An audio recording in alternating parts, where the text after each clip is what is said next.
కాళ్లలో నొప్పి, నరాల వాపు వంటి లక్షణాలతో బాధపడుతున్నారా? వెరికోస్ వెయిన్స్ లో అత్యాధునిక చికిత్స ఏవిస్ వాస్కులర్ సెంటర్.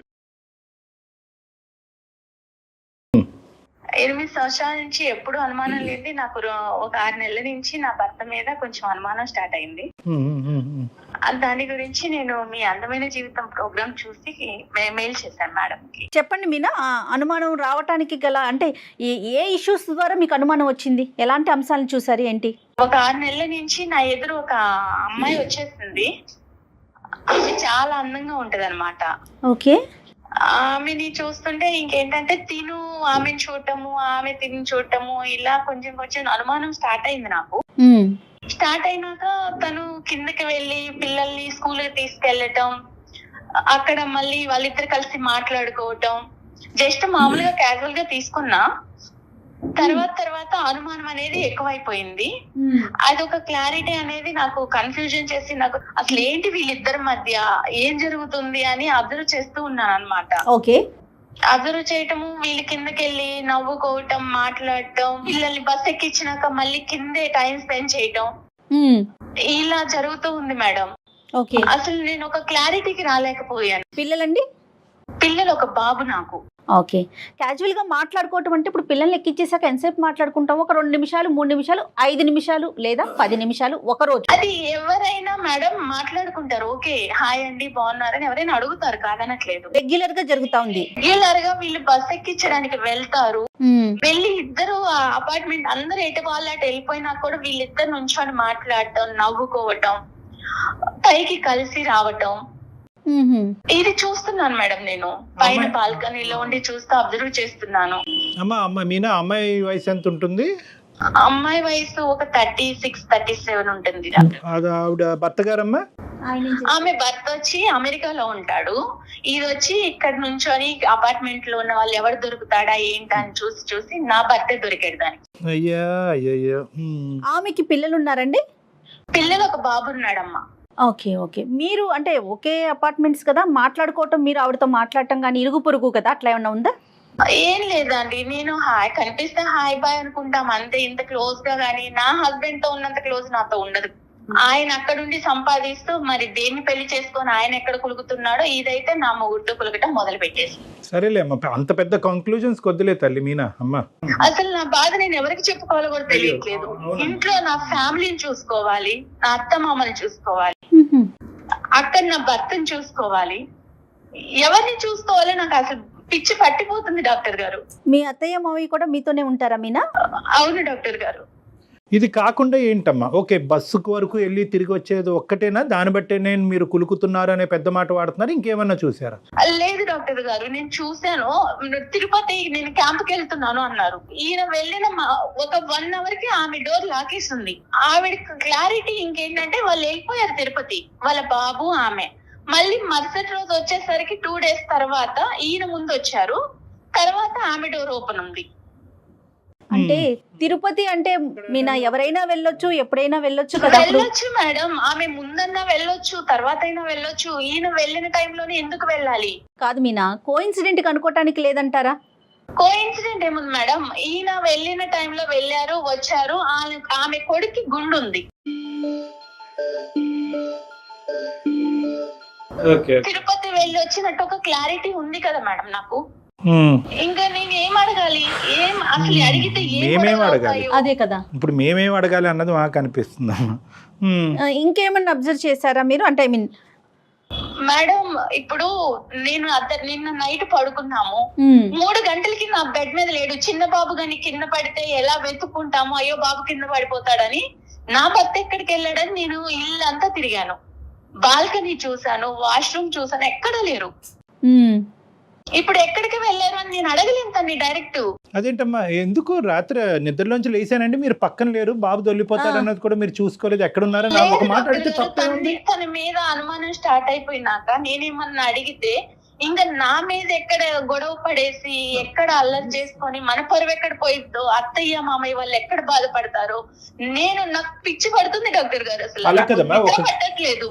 అవునమ్మా తల్లి, నీ ప్రాబ్లం నాకు అర్థం అవుతుంది, కానీ ఒక క్లారిటీ తెచ్చుకోకుండా నీ ఆరోగ్యం పాడవుతుంది, నీకు తల తిరుగుతుంది, తల బరువు అవుతుంది, నీకు పిచ్చి పట్టినట్టు అవుతుందని నువ్వు అంటున్నావు. ఇప్పుడు అనుమానం అనేటటువంటి క్లారిటీ నేను తన విషయాన్ని డైరెక్ట్ అడగలేకపోతున్నాను డాక్టర్ గారు. Okay. అందుకే నేను మీ వరకు వచ్చాను.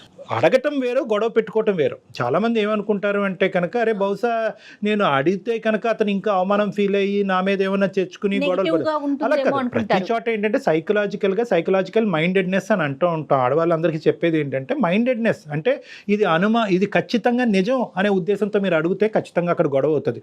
కాదు, ఇలా జరిగి ఉండొచ్చేమో, నా భర్త ఇలా తప్పు చేసి ఉండడు, నా కళ్ళే తప్పు చూస్తున్నాయి అనేటటువంటి ఆలోచనతో అడిగితే కనుక అడిగేటటువంటి విధానం, పద్ధతి, శైలి కూడా డిఫరెంట్గా ఉంటుంది. మీ భర్త గురించి అందరికంటే వాళ్ళ తల్లిదండ్రుల తర్వాత బాగా ఎరిగినటువంటి వ్యక్తి ఎవరన్నా ఉన్నారు అంటే కనుక మీ మనసే.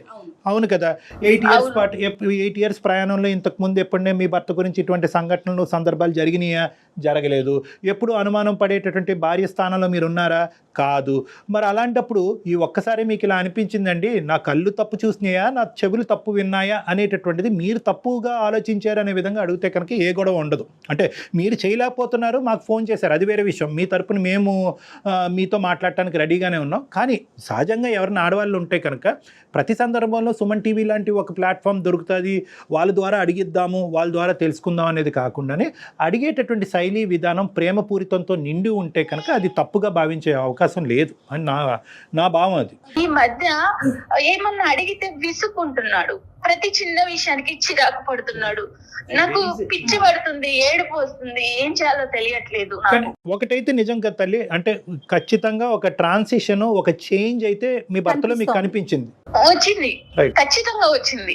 నాకైతే తనని అడగాలని ఉంది డాక్టర్ గారు. నా తల బద్దలైపోతుంది అసలు. కంపల్సరీ నాకు అసలు తన్ని అడిగితే ఎక్కడ ఇష్యూస్ అయ్యి ఎక్కడ Right. గొడవలు అవుతాయో. నేను ఇంత ప్రేమించాను తిన్ని. బహుశా ఇది అబద్ధమే అవ్వాలని మీ అందరం కోరుకుంటున్నాం. మీ అత్తమామలకి ఏమైనా తెలుసమ్మా?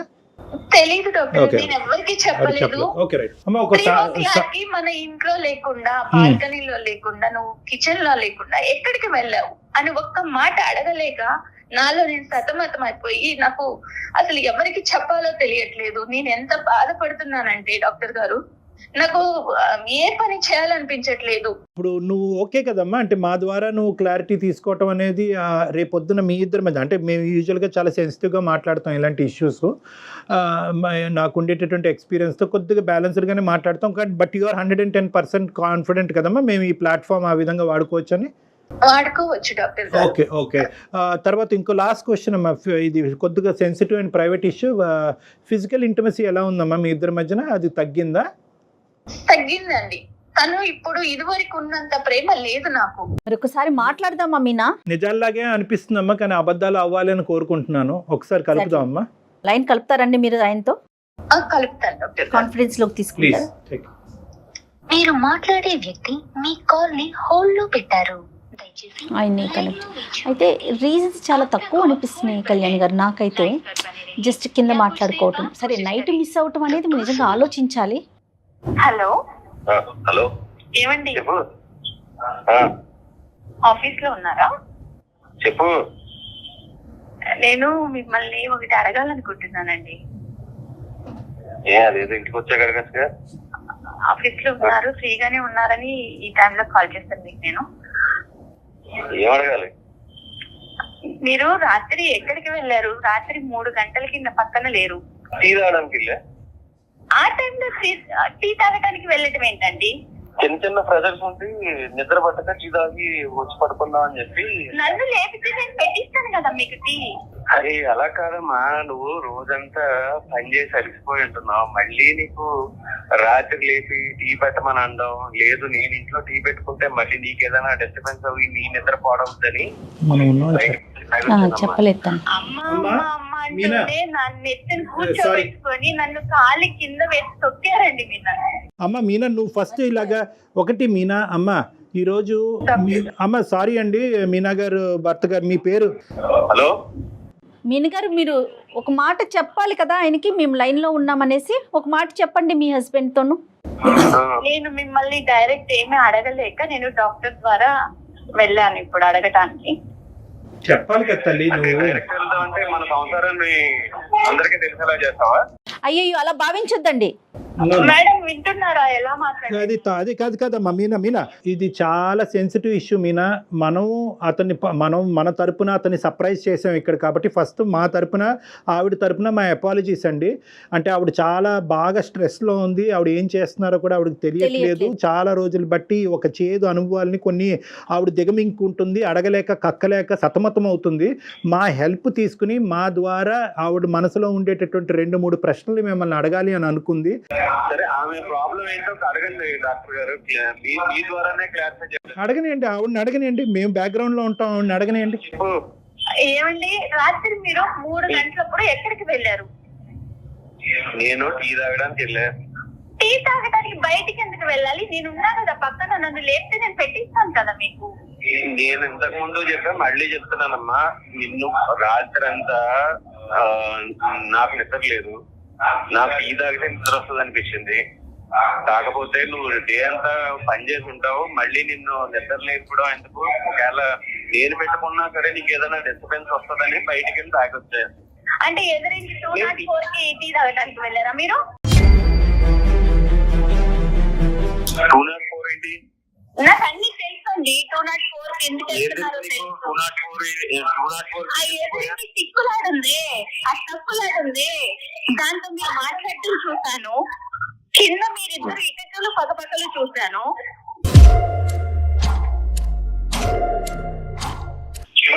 మేమిద్దరం ఏకైకలు పక్కపక్కలు ఇప్పుడు పిల్లల్ని స్కూల్ కి డ్రాప్ చేయడానికి వెళ్ళినాక 15 నిమిషాలకు పైకి వస్తున్నారు మీరు. ఆవిడ మొత్తం అడిగేస్తున్నారు. చెప్పండి సార్. సార్, మా బాబుని నేను బస్ ఎక్కించడానికి తీసుకెళ్తాను సార్. అవునండి, తప్పలేదు. అట్ ద సేమ్ టైం ఎవరో వస్తారు వాళ్ళ పిల్లల్ని ఎక్కించడానికి, వాళ్ళకి నాకు సంబంధం ఏంటంటే ఎలా డాక్టర్? డాక్టర్ గారు ఇప్పుడు అందరూ చాలా మంది వెళ్తారు, ఎటు వాళ్ళకి పిల్లల్ని తీసుకొని బస్ ఎక్కించేసి వెళ్ళిపోతారు, వీళ్ళిద్దరే ఉంటారండి డాక్టర్ గారి కింద. అరే, ఒక కమ్యూనిటీలో ఉండేవాళ్ళు హాయ్ బాయ్ కామన్ గా మాట్లాడుకుంటారు. అవునండి, కమ్యూనిటీలో ఉంటే చాలా మంది మగవాళ్ళు ఉంటారు కదా, ఆవిడతోటి ఎందుకు మాట్లాడాలి మీరు? అతని భావాన్ని చెప్పనివ్వండి, నెంబర్ 1. నెంబర్ 2 ఏంటంటే మీకు మోస్ట్గా అంటే చాలా క్లోజ్గా ఈ పరిస్థితిని నేను చూడటం వల్ల వాళ్ళిద్దరి మధ్యన సంబంధం ఉంది అనేటటువంటి ఇష్యూ మీ మనసులో ఏదైనా ఉంటే మీ నగర్ అది స్ట్రైట్ ఫార్వర్డ్గా అడగండి. ఇలాంటిదే కాదు డాక్టర్ గారు, ఈయన తిరుపతి వెళ్తున్నాను క్యాంప్ అని చెప్పినప్పుడు ఈయన వెళ్ళిన గంట కల్లా ఆవిడ వెళ్ళారు. నువ్వు చూసావా? నేను చూసాను. ఎదురింటి లాక్ ఉంది, ఫస్ట్ లాక్ తీసుంది, తర్వాత లాక్ వేసింది. అరే, ఎవరింటికి తలుపేసుకున్నా నన్నే అనుమానిస్తారా? నాకు అనుమానించడం కాదండి, మిమ్మల్ని మళ్ళీ 2 డేస్ బ్యాక్ తర్వాత వచ్చాక మీరు వచ్చిన 1 అవర్ కి ఆవిడ వచ్చారు. అంటే నేను వచ్చిన 1 అవర్ కి వస్తే మళ్ళీ అవునండి, వాళ్ళ బాబుకి గుండుంది, వాళ్ళు కూడా తిరుపతి వచ్చారని క్లారిటీ ఉంది నాకు. అయ్యో డాక్టర్ గారు, క్లారిటీ ఉంది నాకు, వాళ్ళు తిరుపతి వెళ్ళారు అనని. మమ్మల్ని తీసుకెళ్ళమంటే వెళ్ళలేదు, భార్య భర్తలాగా వెళ్ళి వాళ్ళ బాబుని వేసుకొని తిరుపతి వెళ్ళొచ్చారు. డాక్టర్ గారు, నేను వెళ్ళింది తిరుపతి వెళ్ళిన మాట వాస్తవం. నేను ఆఫీస్ పని మీద వెళ్ళా అంతే తప్ప ఆమె నేను తిరుపతి తీసుకెళ్ళడం ఏంటి డాక్టర్ గారు? ఆవిడ ఉద్దేశంలో ఏంటంటే 2 things, ఓన్లీ 2 things. ఇప్పటి వరకు మా భర్త మీద నాకు 210% గ్యారంటీ ఉందండి, నమ్మకం ఉందండి. ఇంత అభిమానంగా, ఇంత ఆప్యాయతగా, కుటుంబం ఆఫీస్ తప్ప ఇంకో ప్రపంచం తెలియనటువంటి భర్తతో నేను ఎంతో అదృష్టవంతురాలనండి. కానీ ఈ డౌట్ ఏదైతే ఉందో, అంటే దీన్ని కూడా మనం ఎప్రిషియేట్ చేయాలి. ఈ డౌట్ అనేటటువంటిది ఒక అనుమానమైనటువంటి భార్య జీవితాంతం 8 సంవత్సరాలు బట్టి నన్ను అనుమానంతో చంపేస్తుంది అనేటటువంటి భార్య దగ్గర నుంచి రావట్లేదండి. నాకు పిచ్చి పడుతుంది డాక్టర్ గారు, ఇంత ప్రేమగా. సరే ఉండమ్మా, డాక్టర్ గారు మాట్లాడుతున్నారు కదా. రమేష్ గారు, ఇక్కడ ఏంటంటే ఇప్పటి వరకు జరిగినటువంటి సంఘటన, ఇప్పటి వరకు చూడనటువంటి పరిస్థితులు ఆవిడ చూసింది కాబట్టి ఆవిడ జీర్ణించుకోలేకపోతుంది. అనుక్షణం మీరు ఎక్కడుంటారు, ఏమవుతున్నారు, పక్కలో పడుకున్నారా లేదా, ఇదే ఇన్వెస్టిగేటివ్ డిపార్ట్మెంట్లోకి ఆవిడ కంప్లీట్గా వెళ్ళిపోయింది. ఆవిడ పరిస్థితి బాగాలేదు కాబట్టి ఇప్పుడు ఆవిడకి కావాల్సింది ఏంటంటే ఒక ఆనెస్ట్ అండ్ సిన్సియర్ రెస్పాన్స్. ఏమన్నా తప్పు జరిగిందా, ఆవిడతో మీకు తప్పు జరిగిందా, జరగలేదు అంటే కనుక అదే నమ్ముతాం, జరిగింది అంటే కనుక అదే నమ్ముతాం. కాదు రమేష్ గారు, 8 సంవత్సరాల నుంచి మీలో ప్రేమను మాత్రమే చూసింది ఆవిడ. గత కొన్ని రోజుల నుంచి అనుమానించాల్సిన విషయాలన్నీ బయటపడుతున్నాయని చెప్తున్నారు. ట్రాన్సిషన్ మేడం అసలు నన్ను ఒక్క మాట అంటే చిరాకు పడుతున్నాడు. Change. ఈ మంచి నీళ్ళు ఇచ్చినా చిరాకు Yeah. పడుతున్నాడు, షూ తొడుస్తున్నా చిరాకు పడుతున్నాడు. అది పట్టుకోలేకపోతున్నాను మేడం. నేను అంత ప్రేమించిన భర్త అలా చిరాకు పడుతుంటే సార్ డాక్టర్ గారు రమేష్ చెప్పండి ఒక రమేష్. మాట నేను చెప్తానండి. ఇంటికి వెళ్ళేటప్పటికి ఎప్పుడు చూసినా జిడ్డు గారే మొహం, ఏ విధమైన అట్రాక్షన్ ఉండదు. ఈ పని చేస్తాం, ఆ పని చేస్తా, లేకపోతే ఇన్స్టాగ్రామ్ చూస్తా, లేకపోతే వాట్సాప్ చూసుకుంటా, వీళ్ళు వాళ్ళ తప్ప నన్ను పట్టించుకున్న వాళ్ళు ఎవరో లేరు సార్. మనం రోడ్డు మీద మనల్ని ఇంట్లో పట్టించుకున్నప్పుడు బయట కొంతమంది విధాలుగా అట్రాక్ట్ చేస్తూ ఉంటారు. అట్రాక్ట్ చేసేటప్పుడు మనం మగవాళ్ళం కాబట్టి అట్రాక్ట్ అవుతూ ఉంటాం. అవ్వకుండా చూసుకోవాల్సిన బాధ్యత ఇంట్లో భార్యదే కదా సార్.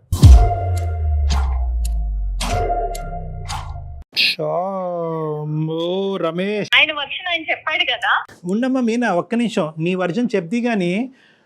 ఏం మాట్లాడుతున్నారు రమేష్ గారు? అసలు మీరు ఇంట్లో మేకప్ వేసుకుని ఉంటారండి ఆడవాళ్ళు. సడన్ గా 8 సంవత్సరాల తర్వాత ఒక భార్య జిడ్డు మొహంతో కనిపిస్తుంది అనే ఫీలింగ్ మీకు వచ్చింది అంటే రమేష్, ఖచ్చితంగా ఇక్కడ జిడ్డు మొహం కంటే అక్కడ ఏదైనా అట్రాక్షన్ ఎక్కువైందా అన్నది మనం ఆలోచించుకోవాలి. ఒక్కసారి మీరు ఆలోచించండి రమేష్, మీరు ఏం మాట్లాడుతున్నారు? మీరు ఫస్ట్ ఆఫ్ ఆల్ ఏంటంటే అక్కడ ఒక అట్రాక్షన్ కనిపించిన తర్వాత ఇక్కడ డిస్ట్రాక్షన్ మొదలైందా, లేదంటే ఇక్కడ ఈ డిస్ట్రాక్షన్ మొదలైన తర్వాత అక్కడ అట్రాక్షన్? ఏదైనా తప్పేలేండి, ముందేంటి వెనకట్లే, కానీ రెండు తప్పులే. డాక్టర్ గారు మీరు చాలా కూల్ గా మాట్లాడుతున్నారండి. నేను ఆయన వర్షన్ వింటే నేను కూల్ గా మాట్లాడలేకపోతున్నాను ఒక ఆడపిల్లగా.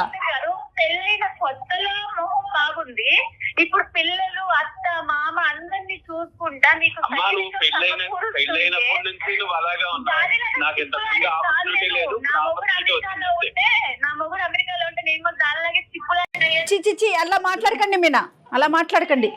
కాదు మేడం, ఒక ఆడదానిగా మీరు అర్థం చేసుకోండి నా బాధని. నా భర్త ఇంకొక అమ్మాయి చూస్తున్నాడంటే నేను ఓర్చుకోగలుగుతానా? ఒకసారి అతని మనసులో ఉన్న భావాన్ని అంతా కూడా. రమేష్ ఇంకా ఏమన్నా ఉందా రమేష్? ఇంకా అంటే మీ భార్య గురించి 8 సంవత్సరాల పాటు మీరు బయటకు చెప్పలేనటువంటి అంశాలు ఇంకేమైనా ఉన్నాయా? ఏమీ లేదు సార్. ఇంటికి వచ్చేటప్పటికి ఆ జిడ్డు మారే మొహం కాకుండా. దయచేసి ఆ మాట అనకండి రమేష్ ప్లీజ్.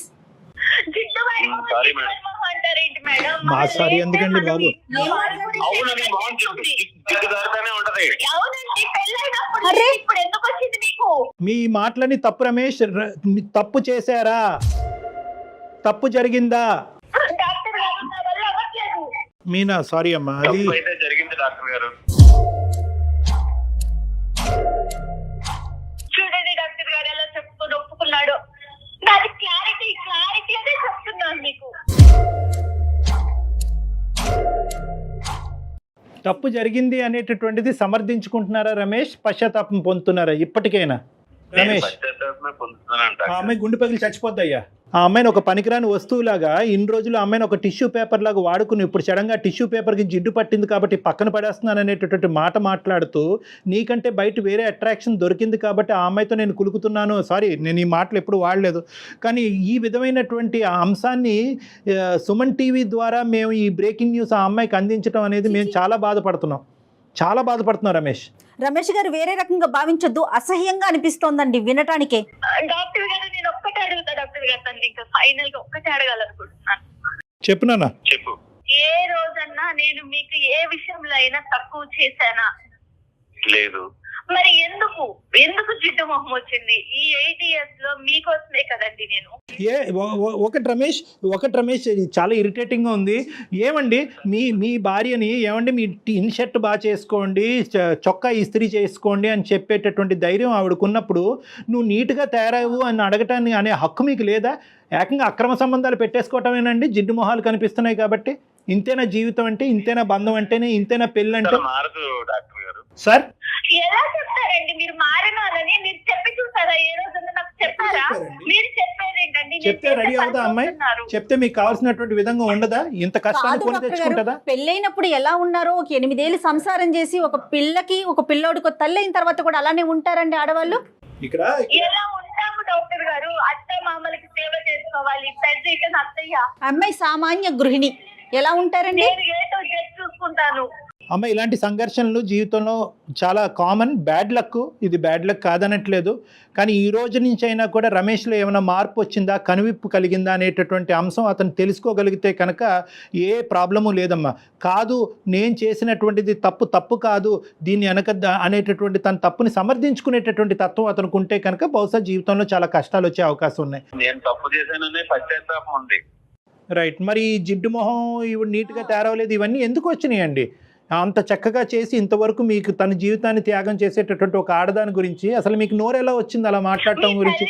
నేను తప్పు చేశాను కదా డాక్టర్ గారు, నేను ఇలా ఉంది నా అందాన్ని కూడా నేను మర్చిపోయాను. నేను తప్పు చేశాననేటటువంటి భావంతో బాధపడి ఒక డిఫెన్స్ మెకానిజం ఉపయోగిస్తున్నాడు. ఏంటంటే నేను తప్పు చేశాను కదా, ఆ తప్పుకి ఇదిగో నువ్వే కారణం అని చూపెట్టేటటువంటి ప్రయత్నం చేస్తున్నాడు. కానీ అతనిలో ఒక మంచితనం ఉంది, మార్పు వచ్చేదానికి అవకాశం ఉంది. అతను కేవలం నీ సైడ్ ఏదో చూపెట్టాలి కాబట్టి, అతను తప్పుని సమర్థించుకోవాలి కాబట్టి మాట్లాడేటటువంటి మాటలే.